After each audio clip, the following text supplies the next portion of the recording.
ये किसके सिस्टम से इतनी आवाज आ रही है? माइक ऑन करके कोई काम कर रहा है। देखो, एक तो ये क्वेश्चन था, 1 mole real gas is subjected to this this this, ठीक है।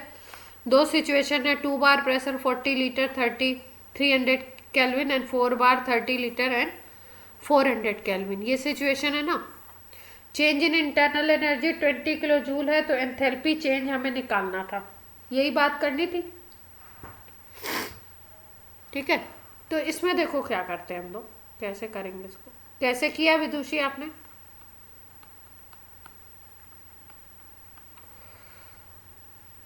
हम्म।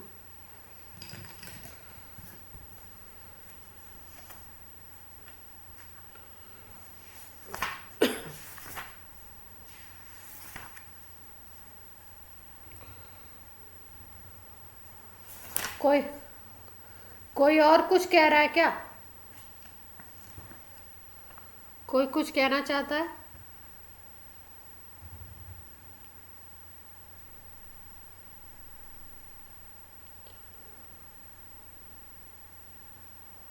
अच्छा देखो, ये जो P2V2 वाली जो सिचुएशन हमने लगाई थी, वो लगाई भी क्यों थी? इसलिए लगाई थी क्योंकि यहाँ पे प्रेशर कांस्टेंट नहीं रहेगा। यहाँ पे बात हो रही है रियल गैस की। आइडियल गैस क्वेश्चन में क्या है, रियल गैस है ना, इसकी वजह से हमें ये सिचुएशन लगानी पड़ी। तो अगर यहाँ पे अपने को कैलकुलेट करना है डेल्टा एच एंथैल्पी चेंज, तो डेल्टा यू क्वेश्चन में दिया हुआ है 20 किलो जूल, और यहाँ पे हम लोग यूज़ कर लेंगे delta H is equal to delta U plus delta P V. अब डेल्टा पी वी जब आप निकालोगे तो उसको P2V2 माइनस P1V1 करके निकाल लोगे। ये आपका 20 है, और प्रेशर P2 कितना है? P2 है आपका 4 बार, और V2 है 4 × 30, और यहाँ पे आ जाएगा 40 × 2।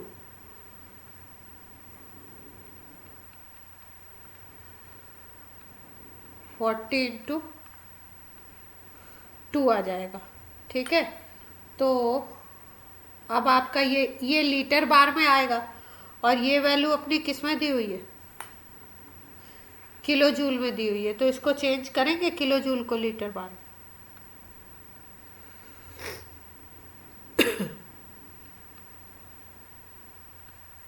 इसको चेंज कर रहे हो आप, ये 120 माइनस 80 कितना आ गया? 40 आ गया ना। ये लीटर बार है, तो इसको किलो जूल में कन्वर्ट करने के लिए क्या किया? 10⁻³ से मल्टीप्लाई।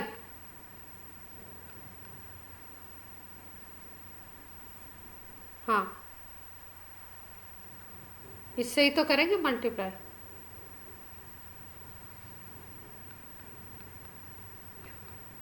तो ये कितना आ जाएगा?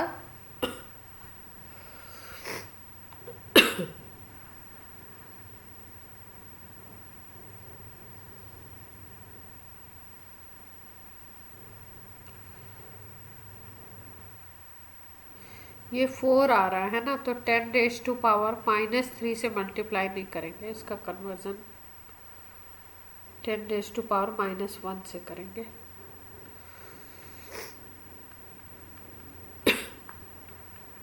किलो जूल में कन्वर्ट होगा ये किलो जूल में दिया हुआ था, इसको हमने मल्टीप्लाई करके किलो जूल में कन्वर्ट कर लिया। तो ये आ गया अब आपका 20 + 4, तो ये 24 किलो जूल हो जाएगा डेल्टा एच। और कौन सा कह रहे थे?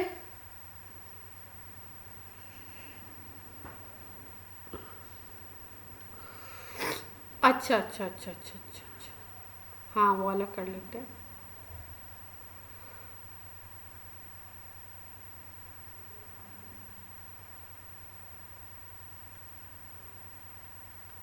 कहाँ गया?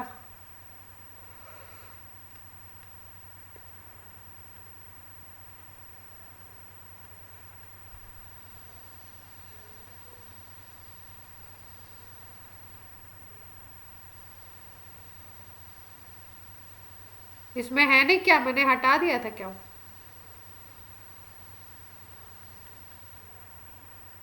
नहीं, पीडीएफ में शायद नहीं भेजा होगा। एक सेकेंड, मैं बना देती हूँ उसको। वो शायद गंदा सा डायग्राम बना था, इसलिए मैंने पीडीएफ से हटा दिया था। अनसॉल्व भी था तो मैंने कहा था आज सॉल्व कराएंगे, तो उसको मैंने पीडीएफ से हटा दिया था। अभी मैं डाल देती हूँ उसको पीडीएफ में।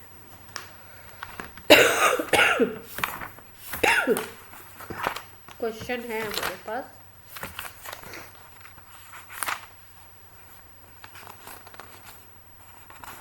हर्षित अग्रवाल,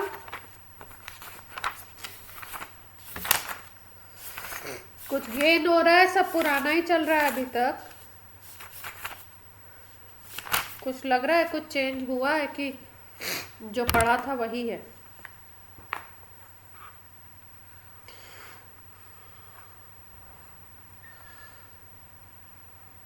अच्छा, चलो अच्छी बात है। ये ग्राफ है अपना, टीवी ग्राफ था ना? टीवी जो ये ग्राफ था, इसमें अगर हम बना लें तो एक टेम्परेचर यहाँ पे है, एक टेम्परेचर यहाँ पे है, एक आपका यहाँ पे है, इस तरीके से। ये ए है, ये बी है, और एक मिडिल में होगा यहाँ पे अप्रॉक्स सी। प्रोसेस है ये, ठीक है। और ये 300 केल्विन, ये 400 केल्विन, ये 500 केल्विन। यहाँ पे वॉल्यूम दिया हुआ है। क्वेश्चन है 1 मोल गैस है ideal, total 600 calorie heat released by gas in whole process. पूरे प्रोसेस में इतनी कैलोरी हीट रिलीज हो रही है। आपको निकालना है work in BC process.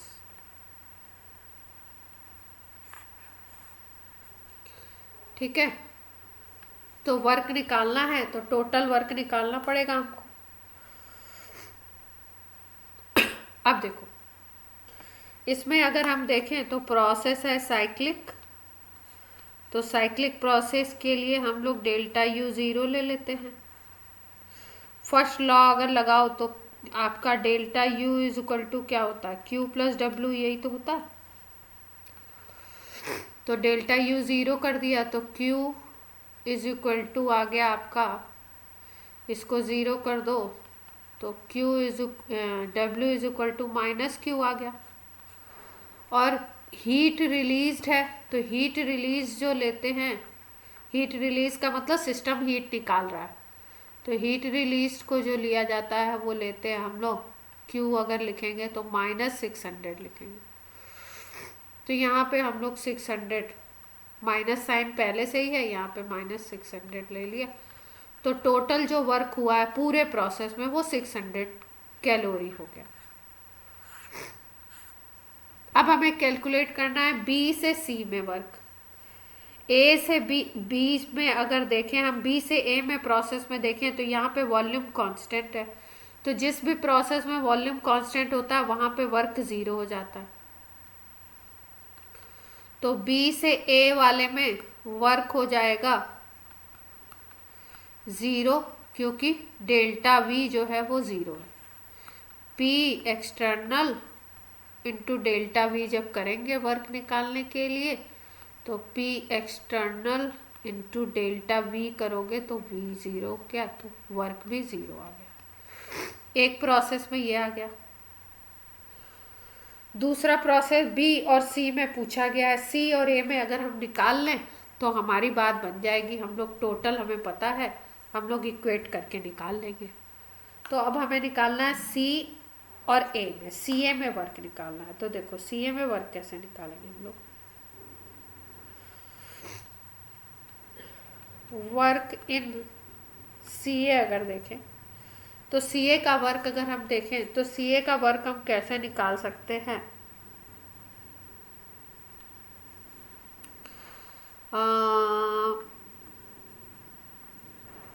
P delta we अगर करो, या इसको अगर ऐसे लिखो, तो पी डेल्टा वी को एन आर डेल्टा टी लिख सकते हो क्या? एन कांस्टेंट है, आर कांस्टेंट है, डेल्टा टी, इसको हमने लिख दिया N R delta T.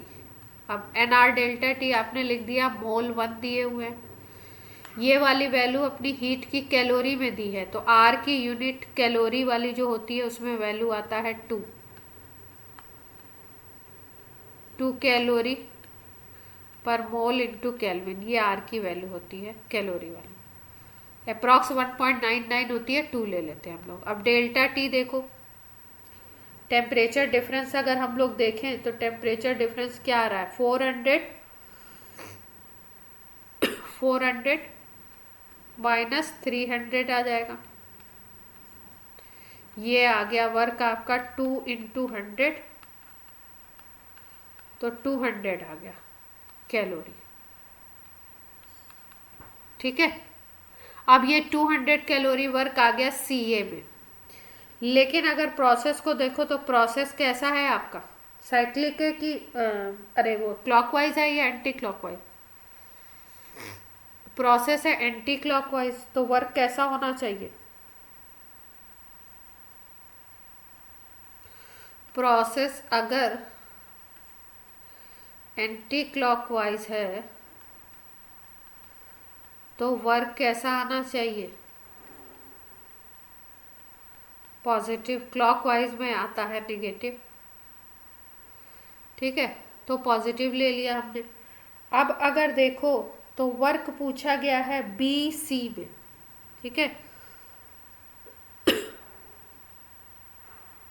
3 work दिखाई दे रहे हैं इसमें हमको। वर्क टोटल अगर लिखो तो वर्क हो गया आपका, एक हो गया सी से बी में, सी बी, एक हो गया आपका बी से ए में, एक हो गया आपका वर्क ए से सी में। ठीक है, मतलब इनिशियल ए को मानो और फाइनल किसको मानो, सी को मान लो। इनिशियल पे टेम्परेचर 300 था, फाइनल पे टेम्परेचर आपका क्या था, 400। इसके अकॉर्डिंग हमने ये वैल्यू निकाल ली थी। अब अगर देखो तो टोटल वर्क आपका 600 है और डब्लू सी ए आपने निकाल लिया है, डब्लू सी बी आपको चाहिए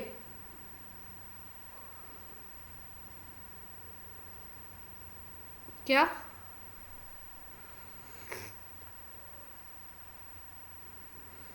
400 क्यों होगा?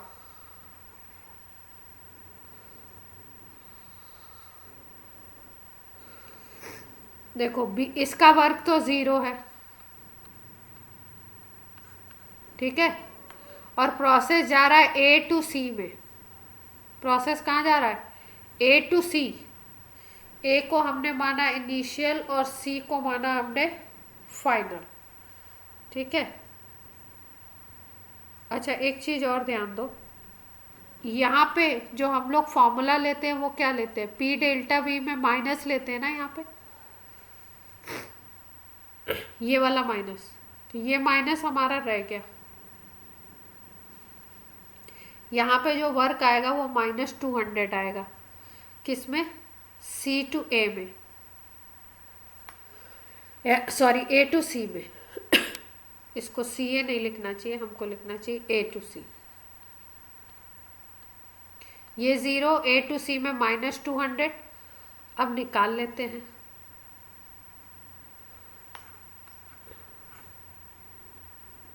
कैसे, इस पे क्लिक कर दिया क्या मैंने?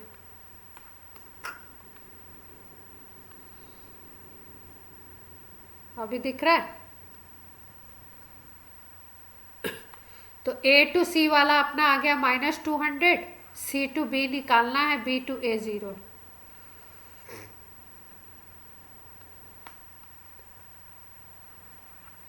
ए टू सी, ये -200 आ गया, सी टू बी, और आपका ये वाला बी टू ए 0 है।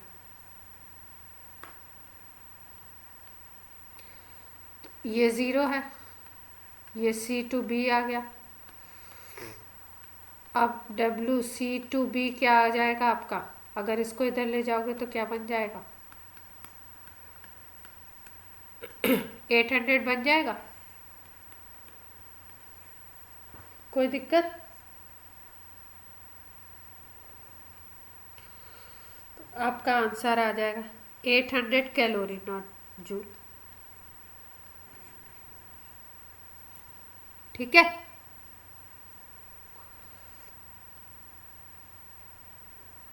हाँ हाँ,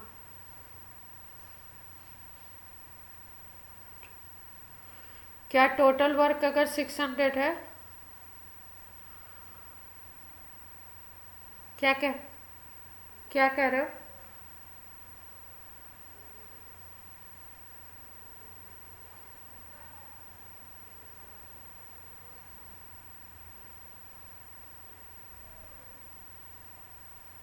नहीं, ये वही वाली कहानी हुई ना आपका, सिंगल स्टेप और मल्टीपल स्टेप, देख पा रहे हो?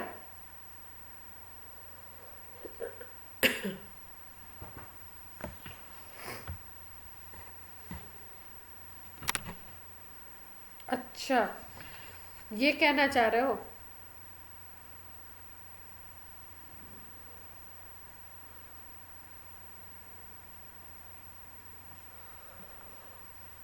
देखो, वर्क टोटल हमने लिया सी बी, बी ए और ए सी में, है ना। और यहाँ पे अम,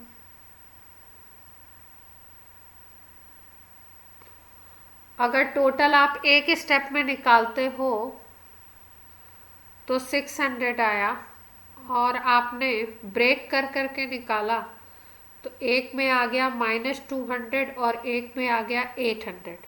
तो -200 और 800 मिला के 600 ही तो होगा। देखो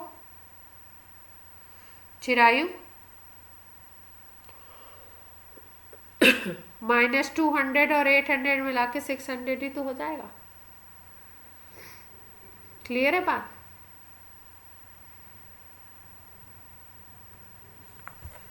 अब देखो, कल हम लोगों ने बात करी थी, एक सीपीसीबी की बात की थी, और फिर उसके बाद हमने एच की बात की थी। अब एच में, एच को यूज करते हुए अगर हम लोग एक चीज देखें, देखो आइडियल गैस के लिए अगर हमको सीपी कैलकुलेट करना है तो हमें डिग्री ऑफ फ्रीडम पता हो, F/2 + 1 मल्टीप्लाई बाय आर, इस तरीके से हम सीपी कैलकुलेट कर सकते हैं। सीपी के लिए एक फॉर्मूला ये भी हो गया। सीवी अगर कैलकुलेट करना है तो F/2R, लेकिन ये केवल और केवल आइडियल गैस के लिए हम लोग लगा सकते हैं।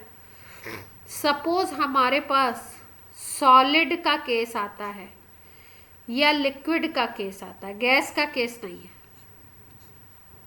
ठीक है। तो सॉलिड और लिक्विड का जब भी केस आएगा तो Cp = this and Cv = this, ये नहीं लगा सकते हम,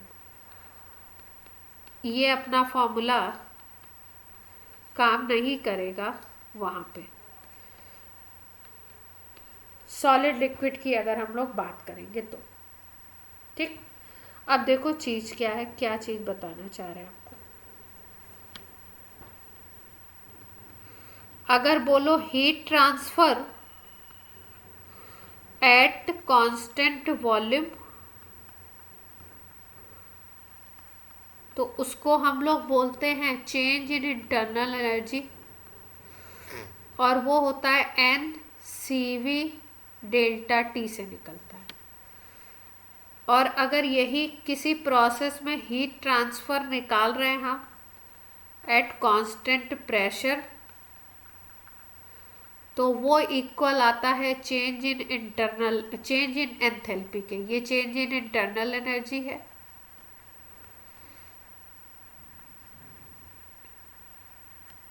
और ये है चेंज इन एंथैल्पी। ये दोनों बड़े इंपॉर्टेंट फॉर्मूला हैं, बड़े काम आएंगे अपने। ये आता है N C P delta T से निकालते हैं हम लोग इसको।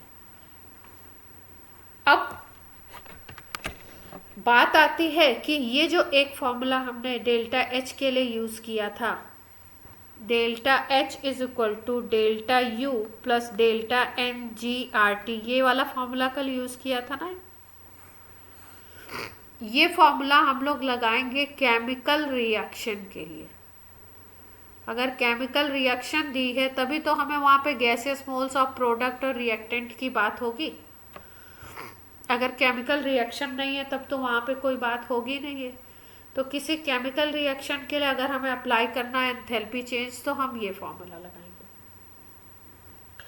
उसके बाद अगर हम बात करें सॉलिड लिक्विड गैस वाला, ऐसा कुछ हो रहा है, तो यहाँ पे हम ये फॉर्मूला लगा सकते हैं, नहीं लगा सकते, उसकी बात देखते हैं।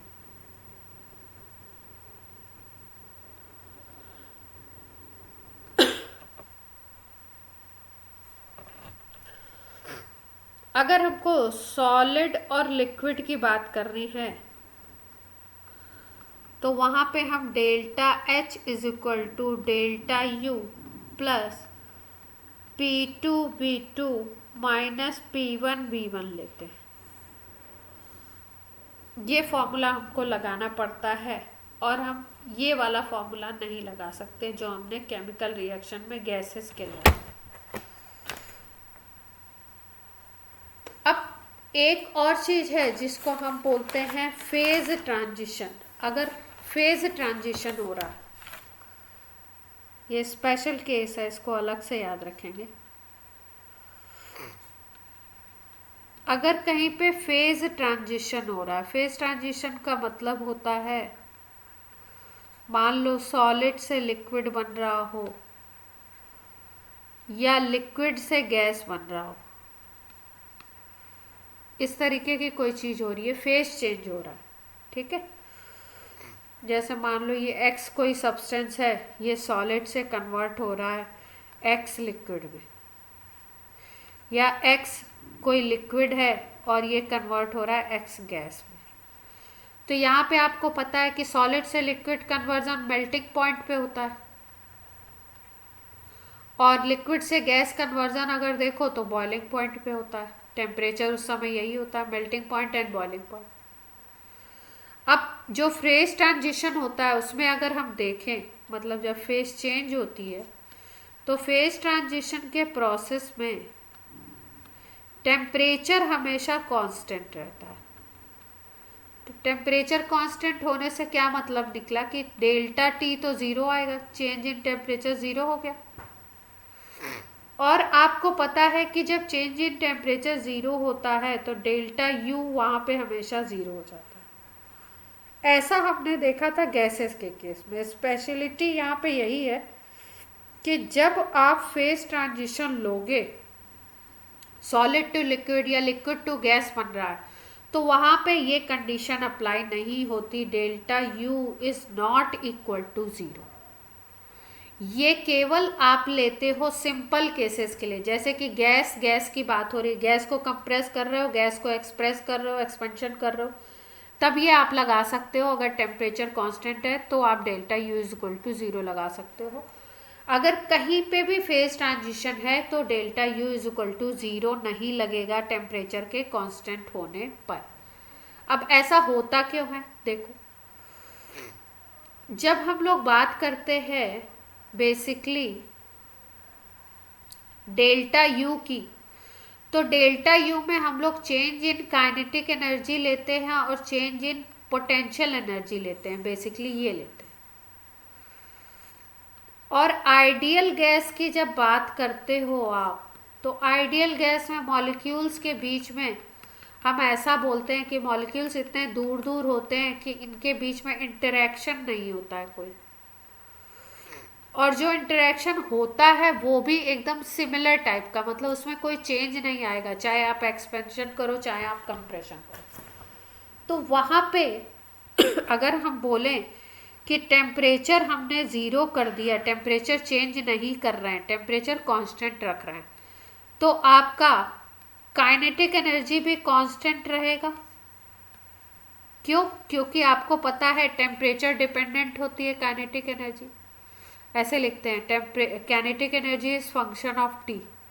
टेम्परेचर का फंक्शन अगर किसी चीज़ को लिखा गया, इसका मतलब टेम्परेचर को चेंज करने से वो चीज़ चेंज होगी।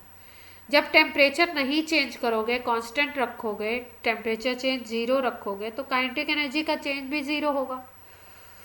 अब गैसेस के केस में, आइडियल गैस के केस में क्या कहते हैं कि इंटरेक्शन ज़ीरो है, फोर्स ऑफ अट्रैक्शन होता ही नहीं है, फोर्स ऑफ अट्रैक्शन ज़ीरो है। तो जब फोर्स ऑफ अट्रैक्शन ज़ीरो है तो पोटेंशियल एनर्जी को ज़ीरो ले लिया जाता है, बोलते पोटेंशियल एनर्जी की कोई वैल्यू नहीं होगी, नेग्लेक्ट कर सकते हो। और अगर पोटेंशियल एनर्जी की कोई वैल्यू है नहीं तो चेंज इन पोटेंशियल एनर्जी भी नहीं होगा। आप गैस के साथ डील कर रहे हो, उसी को एक्सपेंड कर रहे हो, उसी को कंप्रेस कर रहे हो। तो काइनेटिक एनर्जी का फैक्टर टेम्परेचर के ज़ीरो होने से ज़ीरो हो गया, और पोटेंशियल एनर्जी में चेंज कुछ होगा नहीं, चेंज कुछ नहीं आएगा, पोटेंशियल एनर्जी चेंज नहीं होगी, गैस को एक्सपेंशन करो या आप गैस को कंप्रेशन करो। लेकिन जब बात आती है फेज ट्रांजिशन की, तो यहाँ पे केस क्या चेंज होता है। जैसे मान लो ये सॉलिड है और ये लिक्विड में कन्वर्ट हुआ, तो इतनी बात तो क्लियर है कि डेल्टा टी ज़ीरो होगा। अब काइनेटिक एनर्जी, इसका चेंज ज़ीरो है तो डेल्टा काइनेटिक एनर्जी, ये फैक्टर तो ज़ीरो ही आएगा, इस फैक्टर को तो ज़ीरो आना है। लेकिन फेज ट्रांजिशन में ये पोटेंशियल एनर्जी का फैक्टर ज़ीरो नहीं आता। क्यों? सॉलिड अगर मॉलिक्यूल्स हैं तो मॉलिक्यूल्स पास पास होंगे, आपको पता है, तो फोर्स ऑफ अट्रैक्शन अलग तरीके का होगा, ज़्यादा होगा, आप कह सकते हो। और जब वो चीज़ लिक्विड में कन्वर्ट हो जाएगी तो मॉलिक्यूल्स थोड़े थोड़े दूर दूर हो जाएंगे, डिस्टेंस बढ़ जाएगा ना, तो फोर्स ऑफ अट्रैक्शन में चेंज आएगा, डिक्रीज होगा फोर्स ऑफ अट्रैक्शन। और जब भी कहीं पे फोर्स ऑफ अट्रैक्शन में आप चेंज बोलते हो तो इसका मतलब होता है कि पोटेंशियल एनर्जी में भी चेंज होगा। और पोटेंशियल एनर्जी में जब चेंज आएगा तो ये डेल्टा पीई को आप ज़ीरो नहीं कर सकते। आइडियल गैस के केस में इन दोनों फैक्टर को हम ज़ीरो कर देते हैं, ज़ीरो मान लेते हैं, प्रॉक्सी ये चेंज नहीं होते, इसलिए डेल्टा यू को ज़ीरो बोल देते हैं। फेज ट्रांजिशन के केस में ये चीज़ नहीं होगी क्योंकि पोटेंशियल एनर्जी का factor this is not zero in phase change, ये फैक्टर ज़ीरो नहीं आएगा, तो इसकी वजह से वैल्यू ज़ीरो नहीं हो पाती है। याद रखेंगे, ये तो समझाने वाली बात थी। याद कितनी रखनी है आपको, बस इतनी बात याद रखनी है कि गैसेस के केस में, आइडियल गैसेस के केस में टेम्परेचर डेल्टा टी अगर ज़ीरो लेते हो तो डेल्टा यू ज़ीरो आता है।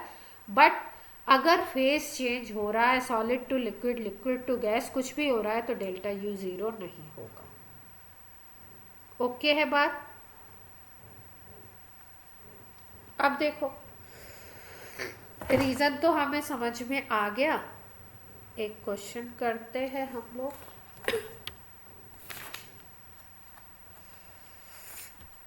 आइडियल गैस के केस में ये वैल्यू ज़ीरो लेते हैं, आइडियल गैस का फेज ट्रांजिशन कैसे होगा? हाँ, आइडियल गैस को आप कन्वर्ट करो लिक्विड में तो फेज ट्रांजिशन होगा। तो आइडियल गैस, सुनो, आइडियल गैस लो, रियल गैस लो, किसी का भी अगर फेज ट्रांजिशन की बात है, ठीक है, जैसे मान लो गैस को आप लिक्विड में कन्वर्ट कर रहे हो तो फेज ट्रांजिशन ही होगा ना वो। तो उस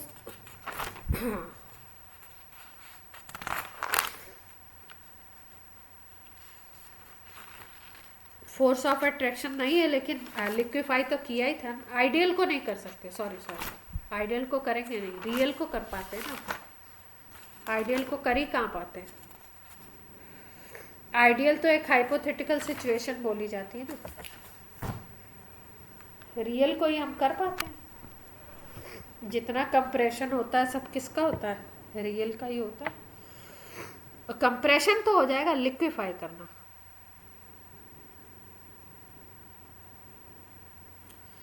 अब एक क्वेश्चन करके बताएंगे इस पे। 100 लीटर वाटर है, लिक्विड का क्वेश्चन है, is placed in adiabatic bath. Adiabatic bath का मतलब क्या हो गया? हाँ, हीट चेंज, ना तो बाहर से हीट अंदर आ रही है और ना ही अंदर से बाहर जा रही है, तो Q इज इक्वल टू 0 हो गया। At 1 atm pressure, if P is suddenly increases to 100 atm। देखो कहीं पे भी प्रोसेस सडनली हो रहा है ना, सडनली का मतलब हो गया प्रोसेस जब स्लो होगा तो रिवर्सिबल होगा, सडनली हो गया तो कैसा हो गया process, irreversible. And volume of gas reduced by 1 litre. Gas का वॉल्यूम 1 लीटर कम कर देते हैं, पहले 100 था अब 99 कर देंगे। प्रेशर उसका सडनली चेंज कर दिया 100 atm, 1 atm से 100 atm तक ले आए प्रेशर को। तो सबसे पहला पूछ रहे हैं कि हीट ट्रांसफर कितना होगा, मतलब क्यू पूछ रहे हैं। दूसरा पूछ रहे हैं वर्क, और तीसरा पूछ रहे हैं आपसे डेल्टा ई या डेल्टा यू जिसको कहते हैं, चेंज इन इंटरनल। क्यू तो सबसे पहले पता चल गया कि भाई 0 होगा। क्यों? क्योंकि प्रोसेस एडियाबेटिक है। एडियाबेटिक का मतलब होता है हीट ट्रांसफर 0। ठीक है, अब सेकंड काम हम लोग करते हैं, वर्क निकाल लेते हैं। वर्क निकाल लेंगे तो डेल्टा यू आ जाएगा फर्स्ट लॉ लगा करके। अब वर्क कैसे निकालें, देखो प्रोसेस है इररिवर्सिबल, और इररिवर्सिबल प्रोसेस के लिए अगर हम लोग देखें तो हम ये वाला फॉर्मूला लगाते हैं,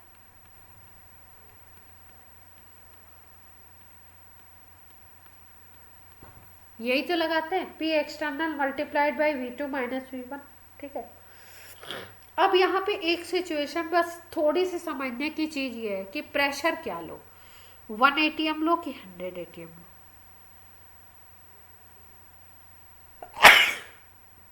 देखो प्रेशर पहले गैस का 1 atm था, अब क्या किया, हाँ सडनली 100 atm कर दिया प्रेशर को, तो 100 atm प्रेशर,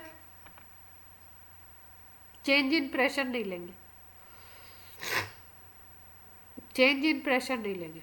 देखो इस क्वेश्चन को पकड़ना कहाँ से, कैच कहाँ पे है इसका, कैच है इसका कि प्रोसेस किया गया सडनली। सडनली का मतलब पता लग गया कि इररिवर्सिबल प्रोसेस है, और इररिवर्सिबल प्रोसेस अगर आप करते हो, इस तरीके की सिचुएशन होती है, तो हम P एक्सटर्नल में प्रेशर कौन सा लें, पूरे प्रोसेस के दौरान प्रेशर क्या रहा, सीधे आपका 1 atm से प्रेशर सडनली इंक्रीज कर दिया गया 100 atm, और उस 100 atm पे अब हुआ गैस का कंप्रेशन। गैस 100 लीटर से 1 लीटर रिड्यूस की गई, volume of gas reduced by 1 litre लिखा, तो 1 लीटर का रिडक्शन है, मतलब 100 लीटर से कितना कर दिया गया, 99 लीटर। तो ऐसे केसेस में प्रेशर हमें क्या लेना है, अगर सडन चेंज है तो प्रेशर हमें लेना है जो फाइनल प्रेशर बताया गया। अब समस्या सॉल्व हो जाएगी।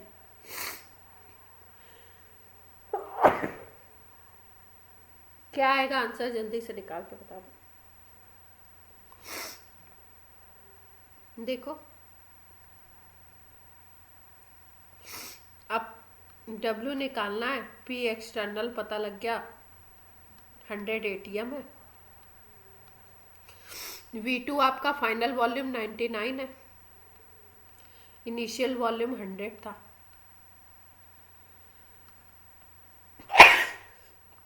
तो ये -1 लीटर आ जाएगा, माइनस माइनस प्लस हो जाएगा, तो 100 लीटर एटीएम वैल्यू आ जाएगी। ये आ गई वर्क की वैल्यू। अब वर्क आ गया तो डेल्टा यू भी निकल जाएगा अपना, फर्स्ट लॉ लगा दे।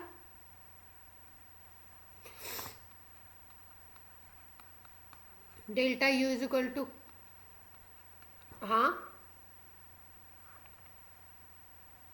+100 होगा ना, यहाँ पे एक माइनस ऑलरेडी था, हाँ, और यहाँ 99 - 100 हो गया।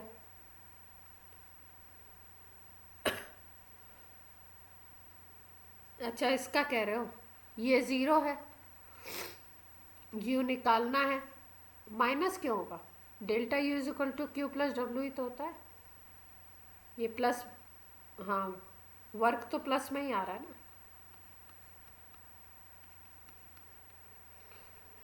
तो 100 लीटर एटीएम आ जाएगी। क्लियर है बात।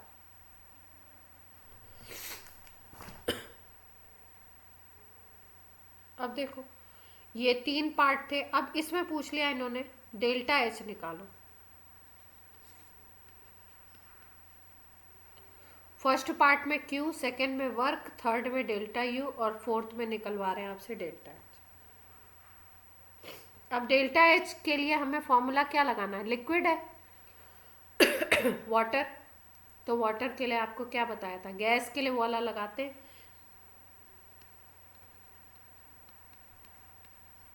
हाँ वही वाला फॉर्मूला लगा। 100 ही आएगा, ये 100 हो गया। P2 कितना है,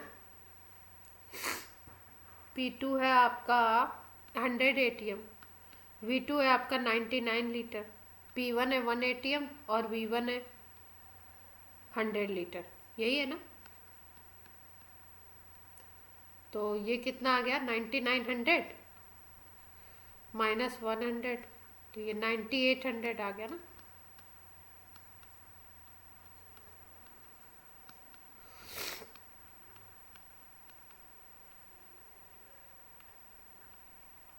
क्लियर है, यही तो आएगा।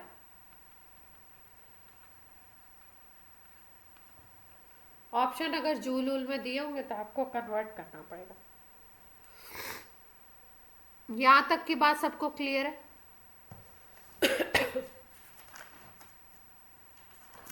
अब देखो एक प्रोसेस होता है, उसको हम लोग कहते हैं, जैसे नॉर्मल हम आइडियल गैस के लिए क्या लेते हैं, आइडियल गैस के लिए हम बोलते हैं कि P is inversely proportional to V, तो P इज इक्वल टू, अगर हम देखें तो K/V आ गया, तो PV is equal to K constant, ये आता है ना बॉयल्स लॉ, कांस्टेंट टेम्परेचर अगर ले लो तो ये बोलते हैं। तो यहाँ पे अगर देखो तो P की पावर 1 और V की पावर 1 है, इज इक्वल टू कांस्टेंट है, ये कह सकते हैं हम। अब अगर कोई प्रोसेस ऐसा हो रहा हो जिसमें V की पावर आपकी चेंज हो रही हो, जैसे मान लो ये है process, suppose for example PV की पावर 1 है, इज इक्वल टू कांस्टेंट है किसी प्रोसेस के लिए, PV की पावर 2 सॉरी, या PV की पावर कुछ n दिया हुआ है, इज इक्वल टू कांस्टेंट। तो अगर P1 V1 नहीं है, ये पावर 1 नहीं है, कोई और पावर है, तो इसको हम लोग बोलते हैं, ऐसे प्रोसेस को नाम देते हैं स्पेशल पॉलीट्रॉपिक प्रोसेस।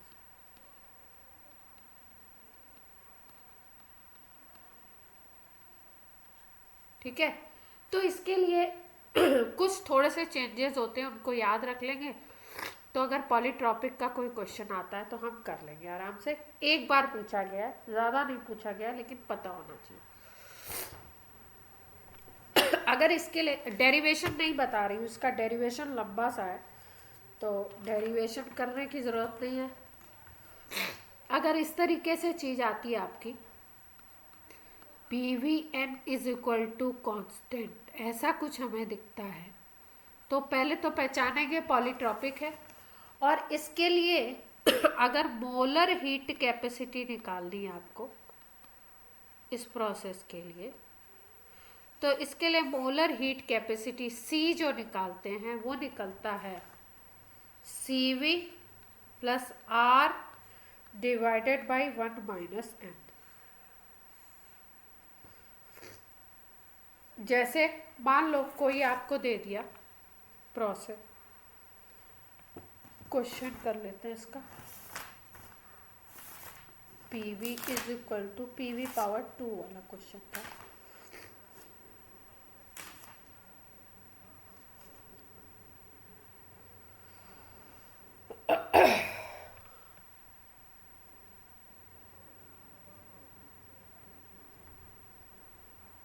इतना लेट कौन ज्वाइन कर रहा है?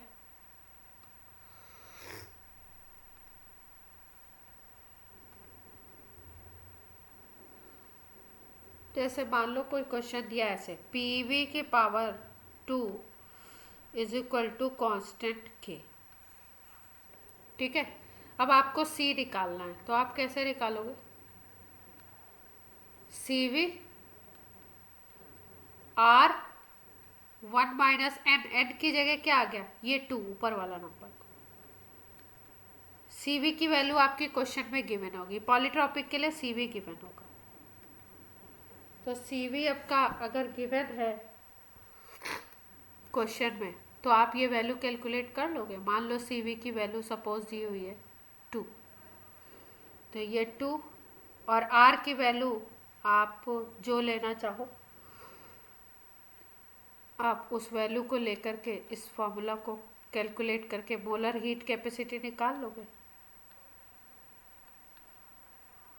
वो कैलोरी में रखना है तो कैलोरी में रख लो, अगर 2 रखना है तो रख लेंगे। तो कितनी आ जाएगी अगर 2 रख लो तो?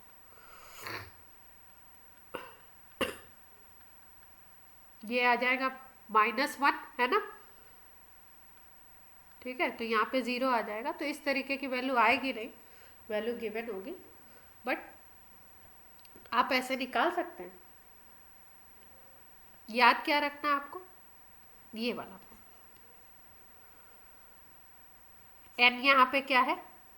v रेज टू पावर है, ठीक है। ये पॉलीट्रॉपिक प्रोसेस बोलते हैं इसको।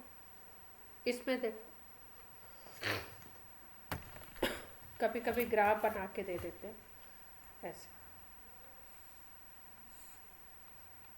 पी वी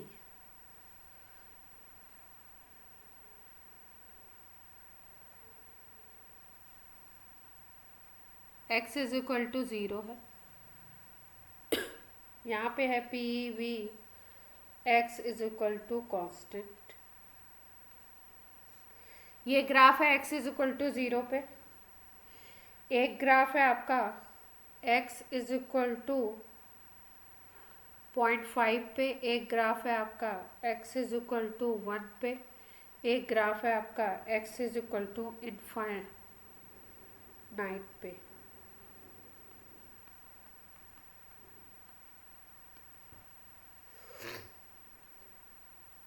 देख पा रहे हैं कैसा ग्राफ आ रहा है p और v के बीच में? x is equal to 0, x is equal to 0.5, x is equal to 1, x is equal to 1.5, x is equal to infinite. मतलब इसकी वैल्यू बढ़ती जा रही है और स्लोप ऐसा होता जा रहा है। एक बार आया हुआ है तो इसलिए बताना ज़रूरी था। वैसे इतनी कुछ खास बात है। हाँ बेटा, क्वेश्चन, इसका क्वेश्चन था 2 दिया हुआ था और CV दिया हुआ था, PV रेज टू पावर 2 था और CV की वैल्यू थी, आपको C निकालना था, है ना, ऐसा दिया था। ठीक है,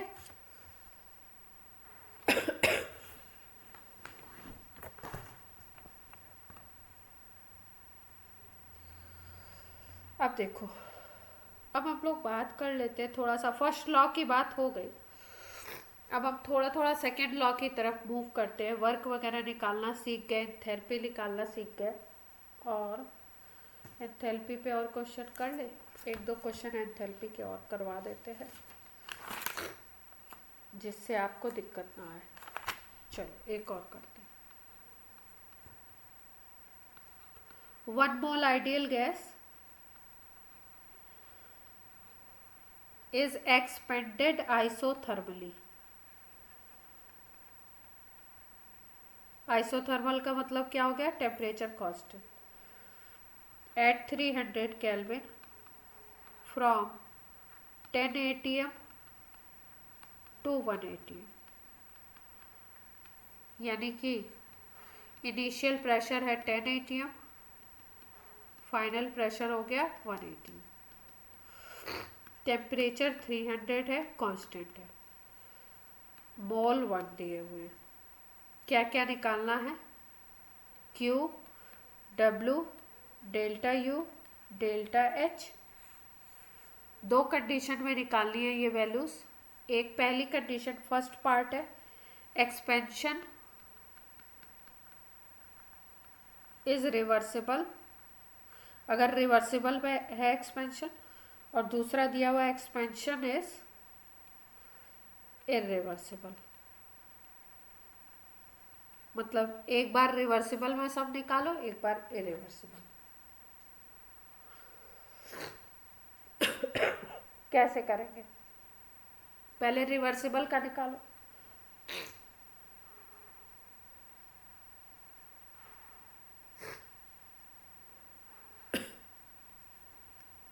निकाले,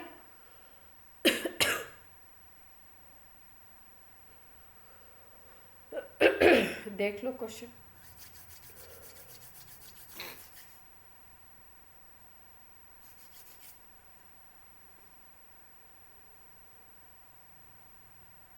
देखो रिवर्सिबल है, आइसोथर्मल है, तो सबसे पहले आपके दिमाग में आना चाहिए वर्क का फॉर्मूला, ये वाला,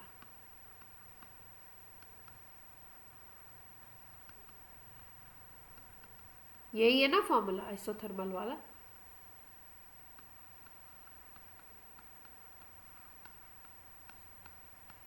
इससे वर्क तो निकल आएगा, क्या कहते हो। 1 मोल गैस है, गैस है आपकी 1 मोल, और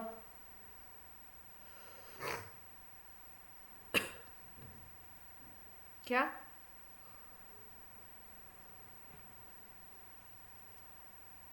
वर्क, वर्क कहाँ जीरो होता है रिवर्सिबल ऐसे, डेल्टा U जीरो होगी।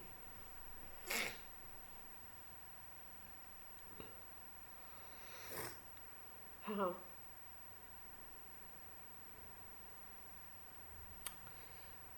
नहीं नहीं नहीं, यहाँ रिवर्सिबल का क्या मतलब है कि आप उसको रिवर्स कर सकते हो, कंडीशंस अगर चेंज रिवर्स कर दो तो, ठीक है। रिवर्सिबल का क्या मतलब है, यहाँ पे प्रोसेस कैसा हो रहा है, स्लो प्रोसेस है, ऐसे धीरे धीरे हो रहा है।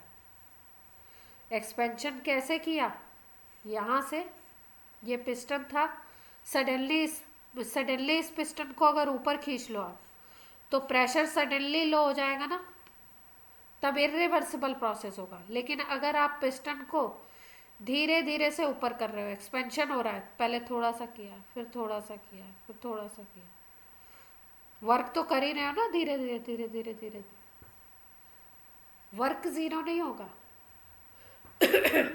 अगर रिवर्सिबल आइसोथर्मल में वर्क जीरो हो जाता तो फॉर्मूला क्यों निकालते, क्या कहते हो।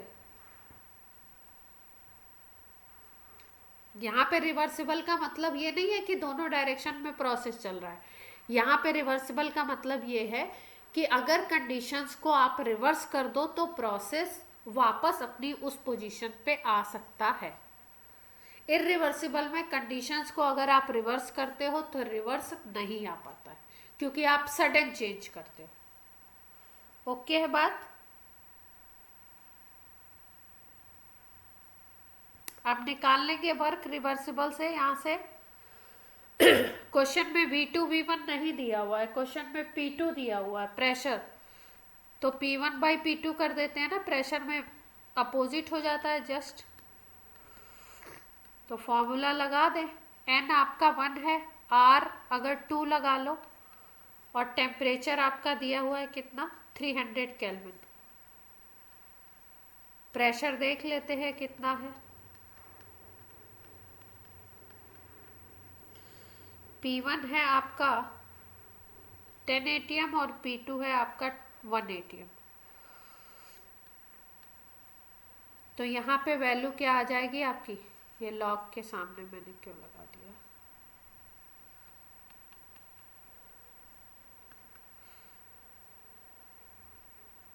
हाँ, तो 600 का पहले ही मल्टीप्लाई कर देते हैं। log 10 की वैल्यू 1 होती है। यहाँ पे 6 ले लो, यहाँ पे 2230.3 हो जाएगा, सॉल्व कर लेंगे। यहाँ पे R की वैल्यू अगर हमने 2 ले ली है तो ये कैलोरी में आ जाएगा। ठीक है, अब आप बोलोगे प्रेशर की वैल्यू को चेंज नहीं किया, एटीएम ऊपर नीचे है तो कट जाएंगे, इसलिए यहाँ पे चेंज नहीं किया। अब देखो प्रोसेस है आइसोथर्मल, आइडियल गैस की बात हो रही है, तो आइडियल गैस के लिए अगर हमें डेल्टा यू और डेल्टा एच निकालना होता है तो एक फॉर्मूला हमारे पास ये भी तो है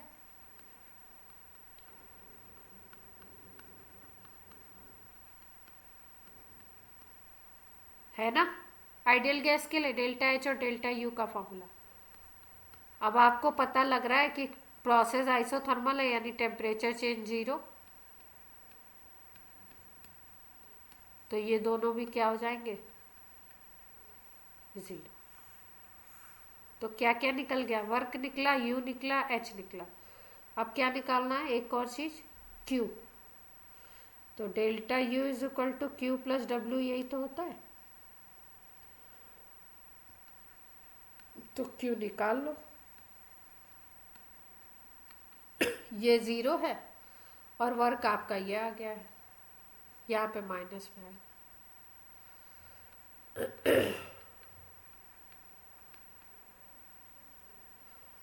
वैल्यू प्लस में आ जाएगी, माइनस में वैल्यू है ना हमारी,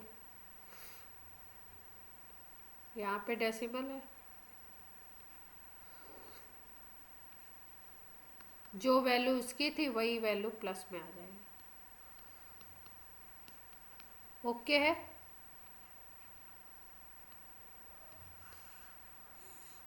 सभी बच्चों को बात क्लियर हो रही है?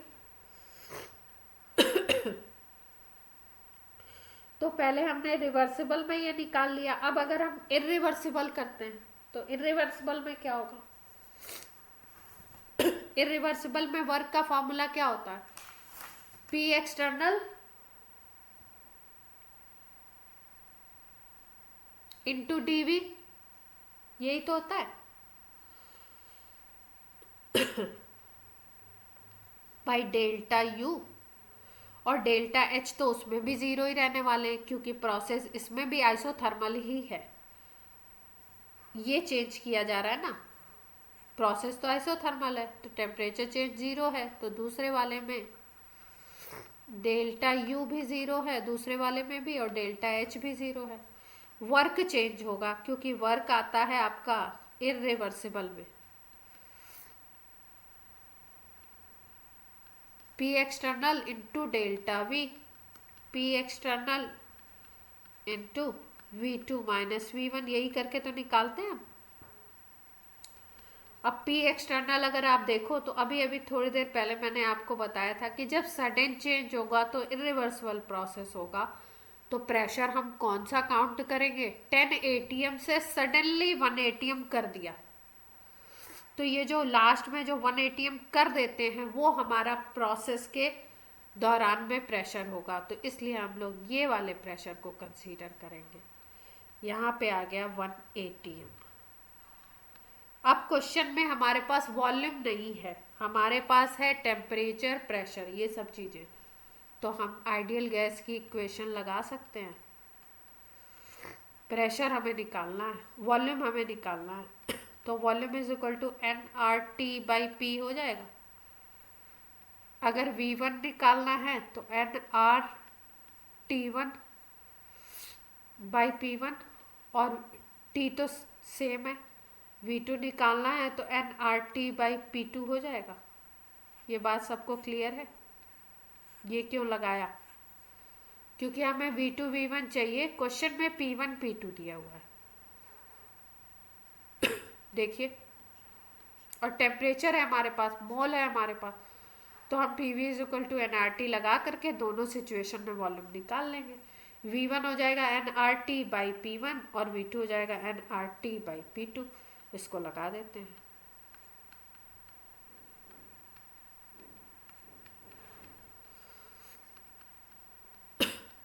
nRT कॉमन है, तो nRT आप कॉमन ले लीजिए। 1 मोल गैस है, R अगर आप लीटर एटीएम वाली लोगे तो हो जाएगा 0.0821, और टेम्परेचर आपका दिया हुआ है क्वेश्चन में, कितना दिया है? 300। P1 P2 है 10 and 1।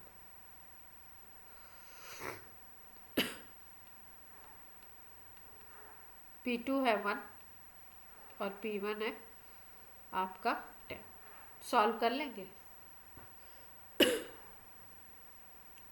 ये एटीएम में है, तो यहाँ पे हमने ये वाला एटीएम में है, ये लीटर में तो हमने यहाँ पे लीटर एटीएम की यूनिट ली है, तो जो आंसर आपका ये लीटर में बनेगा, और जो आपका वर्क आएगा वो लीटर एटीएम में। क्लियर है बात? और फिर से वही फर्स्ट लॉ लगा दोगे, तो जो W की वैल्यू है उसका साइन चेंज कर दो, Q आ जाएगा। जो भी वर्क आएगा उसका साइन चेंज कर दो। यहाँ माइनस में आएगा अगर वर्क तो पॉजिटिव कर दो, पॉजिटिव में आएगा तो माइनस कर दो। ठीक है, आंसर आ रहा है यहाँ पे, इन्होंने आंसर R में दे दिया है। ठीक है, हम तो पूरा आंसर निकालेंगे।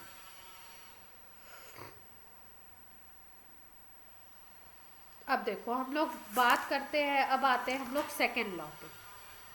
ठीक है, सेकेंड लॉ की जब बात की जा रही है तो सेकेंड लॉ को पहले हम लोग समझते हैं कि चीज़ क्या है, बात क्या है। 4:30 हो गए आपके। थोड़ा सा इसका वो तो कर दें शुरुआत।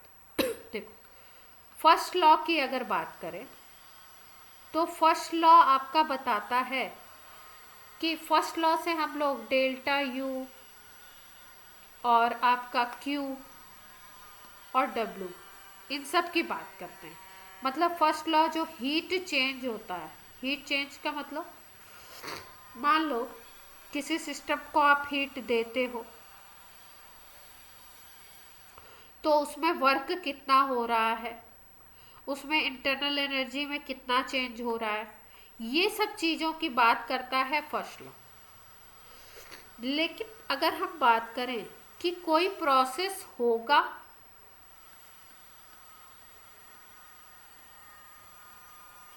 अपने आप सेल्फ, या कोई प्रोसेस अपने आप नहीं होगा। अपने आप होने का क्या मतलब है? देखो, केमिस्ट्री में प्रोसेस को या फिजिक्स में प्रोसेस को दो तरीके से डिवाइड किया जाता है।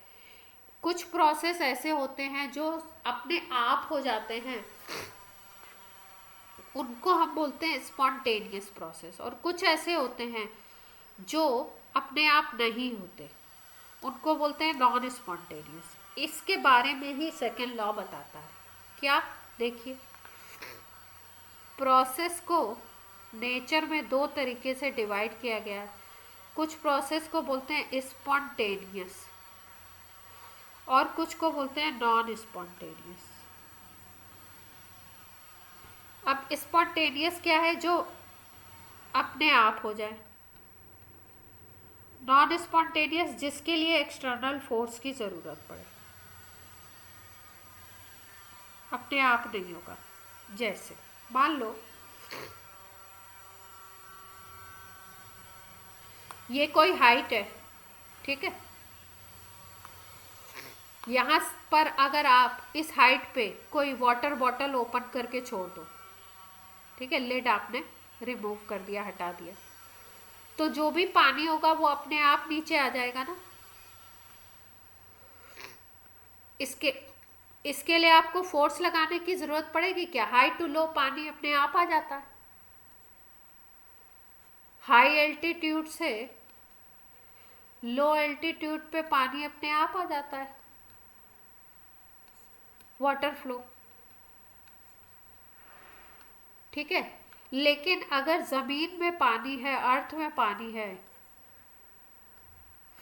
और हमको अपने घर की जो भी कंटेनर है, जो भी टंकी है, उसमें अगर पानी को पहुंचाना है, ऊपर टैंक लगा हुआ है हमारे, तो यहां से हमें क्या लगानी पड़ती है? मोटर लगानी पड़ती है कोई। तो ये जो, हाँ, ये जो मोटर है ये एक्सटर्नल फोर्स लगाती है। एक्सटर्नल फोर्स लगा के हम डाउन से अप भेजते हैं पानी को। तो ये प्रोसेस अपने आप हो गया। हाई से लो पानी को आने के लिए कोई फोर्स नहीं, कुछ नहीं लगाना है, बस आपने लिड ओपन कर दिया, पानी नीचे आ गया। जैसे झरनों से पानी जो नीचे आता है, ग्लेशियर्स से जो पानी नीचे आता है, वो कैसे आता है? हाई से लो आता है। तो हाई से लो आता है, अपने आप आता है, कोई फोर्स, कोई काम नहीं करना है आपको। तो इसको बोलते हैं स्पॉन्टेनियस प्रोसेस। और जो लो टू हाई भेजते हो, उसमें मोटर लगाते हो, एक्सटर्नल वर्क करते हो, तो इसको बोलते हैं नॉन स्पॉन्टेनियस। क्लियर है बात? अब इसके बारे में बताएगा कि कोई रिएक्शन हो रहा है, नहीं हो रहा है, स्पॉन्टेनियस होगा, नॉन स्पॉन्टेनियस होगा, इसके बारे में सेकेंड लॉ बताएगा। जैसे मान लो हमने बोला कि वाटर है, ठीक है, रूम टेम्परेचर पर इसको बॉयल करना है, मतलब टेम्परेचर चेंज नहीं करना है, रूम टेम्परेचर पे इसको बॉयल करना है आपको। Boiling water at room temperature, ये अपने आप होगा क्या?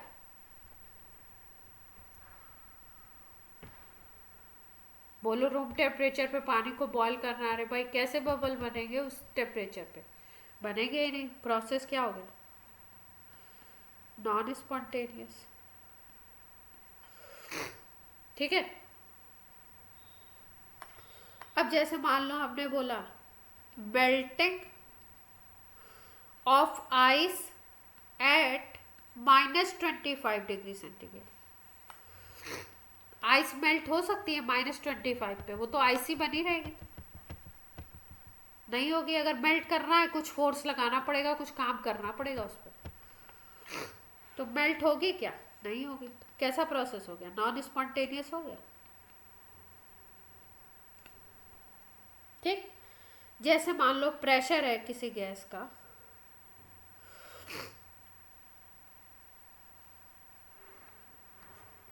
गैस है, कहीं पे हाई प्रेशर है गैस का,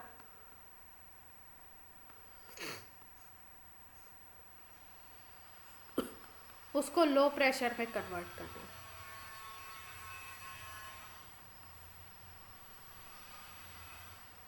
नहीं, सॉरी, गैस को हाई प्रेशर से लो प्रेशर वाले जोन में भेजना है। ये हाई प्रेशर जोन है, ये लो प्रेशर जोन है। तो अपने आप हो जाएगा। हाई टू लो तो अपने आप होती हैं चीजें। यहाँ प्रेशर हाई है, मॉलिक्यूल्स अपने इधर जाएंगे लो की तरफ, ठीक है। लेकिन उल्टा कर दो, लो प्रेशर की गैस है, अब इसको तुमको हाई प्रेशर जोन में भेजना है, तो ये तो स्पॉन्टेनियस था, अपने आप हो रहा था। ये क्या हो गया? Non spontaneous. क्लियर है बात? जैसे एक स्टूडेंट है, सेल्फ मोटिवेटेड है, सुबह 4 बजे का अलार्म लगा के खुद ही उठ के खुद ही पढ़ने लगता है, उसके मम्मी पापा को नहीं बोलना पड़ता, कोई फोर्स नहीं लग रहा बाहर से। ठीक है, एक छोटा सा अलार्म बज गया, वो उठ गया, अपना वो काम करने लगा, उसे जो करना है पढ़ाई का। ठीक है। और एक बच्चा, उसको मम्मी पापा सुबह 8 बजे भी धक्के लगा लगा के उठा रहे हैं, वो उठ नहीं रहा है, फोर्स लगा रहे हैं, फिर डांट रहे हैं, फिर गुस्सा कर रहे हैं, फिर वो उठ रहा। तो दो तरीके के स्टूडेंट हो गए ना। एक में काम अपने आप हो गया, बस थोड़ा सा इनिशिएशन दिया, अलार्म क्लॉक बजाई, उठ गया। तो कुछ प्रोसेस ऐसे भी होते हैं जिनको हम स्पॉन्टेनियस बोलते हैं, जिसमें थोड़ा सा आपको इनिशिएशन देना पड़ता है, उसके बाद वो प्रोसेस चलता रहता है। जैसे हम हाइड्रोकार्बन अगर लेते हैं, ठीक है, ये हाइड्रोकार्बन का मतलब आप ये भी कह सकते हो, जैसे कोई फ्यूल ले लिया आपने, उसको, या आप सबसे सिंपल ले लो, पेपर ले लो। ठीक है, अब पेपर का ये पीस है, आपने क्या किया, यहाँ पे थोड़ा सा फ्लेम लगा दी, है ना। अब क्या होगा, पेपर अपने आप बर्न करेगा, पूरा पेपर बर्न कर जाएगा। ठीक है, आपने थोड़ा सा इनिशिएशन दे दिया इसको, हल्का सा, पर फोर्स और कुछ नहीं लगा रहे, इसको हल्का सा इनिशिएट। ऐसा नहीं है कि पूरे प्रोसेस के दौरान आप इसमें वर्क कर रहे हो। नॉन स्पॉन्टेनियस का मतलब है कि होल प्रोसेस में आपको वर्क करना है, होल प्रोसेस में आपको फोर्स लगाना है एक्सटर्नल। पानी आपको नीचे से ऊपर टैंक में डालना है। अब ऐसा थोड़ी आप बोलो पूरा, हमने क्या किया, एक बार टैंक ऑन कर दिया, ठीक है, और टैंक ऑन करके इनिशिएशन उसको दे दिया, ऑफ कर दिया, उसके बाद टैंक ये ऊपर पानी जाता रहेगा नीचे से। तो ऐसा थोड़ी है, एक बार आपने इनिशिएशन हल्का सा दे दिया, स्विच ऑन कर दिया, फिर स्विच ऑफ भी कर दिया, तो पानी ऊपर जाएगा। जब तक स्विच ऑन रहेगा, जब तक नीचे से मोटर वर्क कर रही है, एक्सटर्नल फोर्स लगा रही है, एक्सटर्नल वर्क हो रहा है, तब तक तो पानी ऊपर जाएगा, स्विच ऑफ करते ही पानी जाना बंद। क्लियर? तो स्पॉन्टेनियस प्रोसेस वो भी हो सकते हैं जिसमें थोड़ा सा इनिशिएशन देने के बाद पूरे प्रोसेस में आपको इनिशिएशन, आपने यहाँ पे थोड़ा सा फ्लेम लगा दिया कागज के एक पार्ट पे, अब ये पूरा बर्न हो गया, अब आपको ज़रूरत नहीं है कि बार बार उसमें फ्लेम लगाते रहो, आराम से हो गया वो प्रोसेस स्पॉन्टेनियस। ठीक है, तो यही कहता है सेकेंड लॉ। सेकेंड लॉ बोलता है कि जो प्रोसेस यूनिवर्स में, जो प्रोसेस अपने सराउंडिंग में स्पॉन्टेनियस होते हैं, या जो प्रोसेस अपनी सराउंडिंग में नॉन स्पॉन्टेनियस होते हैं, तो नॉन स्पॉन्टेनियस प्रोसेस के लिए आपको वर्क करना पड़ता है, स्पॉन्टेनियस प्रोसेस के लिए आपको वर्क नहीं करना पड़ता। सन से एनर्जी अपने आप, सोलर एनर्जी अर्थ पे आती रहती है, उसके लिए कोई वर्क नहीं करता है जा करके। ठीक है, अपने आप ये प्रोसेस होता रहता है, तो उसको आप स्पॉन्टेनियस कह सकते हो। इसी तरीके से इन्होंने सेकेंड लॉ को डिफाइन करते हो, कई साइंटिस्ट ने काम किया है, उन्होंने दिया है डेफिनेशन, उसको पढ़ेंगे हम। मोटी मोटी बात समझ लेते हैं कि इन्होंने क्या बोला, कि अगर आप हाई टेम्परेचर बॉडी से हीट को फ्लो कराना चाहते हो लो टेम्परेचर बॉडी की तरफ,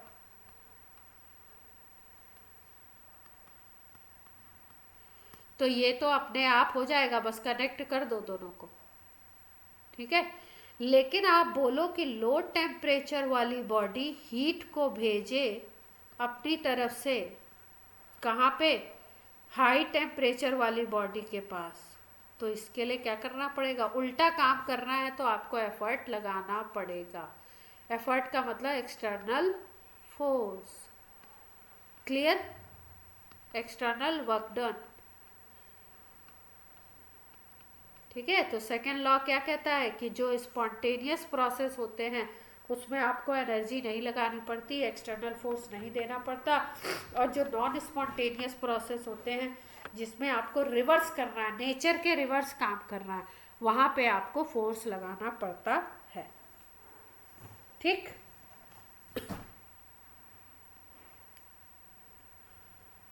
अब इसके लिए 2 लाइन आज याद कर लेते हैं, फिर कल सेकंड करेंगे हम लोग। 2 लाइन्स याद रखते हैं। पोटेंशियल एनर्जी जिस तरफ भी डिक्रीज होगा, टूवर्ड्स डिक्रीजिंग, उधर ही की तरफ प्रोसेस जाएगा। दूसरा याद रखते हैं, रैंडमनेस जिधर इंक्रीज होगा उधर की तरफ ही प्रोसेस मूव करेगा। अब इन दोनों का मतलब कल समझाएंगे, एक्सप्लेन करेंगे आपको। ठीक है, कल आपका संडे है ना, तो कल तो आपका ब्रेक है, और या कल क्लास रख दूं 1 घंटे की, जैसा आप बोलो।